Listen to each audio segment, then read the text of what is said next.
Kasaragod ഉദുമയിൽ 10ാം class വിദ്യാർത്ഥികൾക്കിടയിൽ നടന്ന കൈവിട്ട കളിയിൽ കുട്ടിയുടെ കൈകളുടെ ചലനശേഷി നഷ്ടമായി. ഫെബ്രുവരി 6-നായിരുന്നു സംഭവം. സ്കൂൾ വിട്ടുവരുന്ന കുട്ടിയെ മറ്റൊരു കുട്ടി ടാറിട്ട റോഡിൽ പിന്നിൽ നിന്ന് തള്ളിയിടുകയായിരുന്നു. നെഞ്ചും തലയും അടിച്ച് റോഡിൽ വീണ കുട്ടിയുടെ 2 കൈകളുടെയും സ്വാധീനം നഷ്ടപ്പെട്ടു. കഴുത്തിനും തലയിലും കവചം ധരിച്ചാണ് ഇപ്പോൾ നടക്കുന്നത്. 10ാം ക്ലാസ് പരീക്ഷ എഴുതാൻ പകരക്കാരനെ സ്കൂൾ അധികൃതർ ഏർപ്പാട് ചെയ്യുന്നുണ്ട്. ക്രമേണ അസുഖം ഭേദമാകുമെന്ന ഉറപ്പിൽ പ്രതീക്ഷയർപ്പിച്ച് കഴിയുകയാണ് വീട്ടുകാർ. സ്കൂളിൽ വൈകിട്ട് 4 മുതൽ 5:30 വരെ 10ാം ക്ലാസ്സുകാർക്ക് പ്രത്യേക പഠനം നടക്കുന്നുണ്ട്. ഈ ക്ലാസ് കഴിഞ്ഞ് വീട്ടിലേക്ക് മടങ്ങും വഴിയാണ് സംഭവം.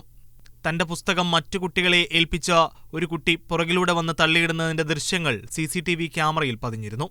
ഇത് പുറത്തു വന്നതോടെ കുട്ടിയുടെ രക്ഷിതാവും ചികിത്സിച്ച ബംഗളൂരുവിലെ ഡോക്ടറും ബേക്കൽ പോലീസിൽ വിവരമറിയിച്ചു.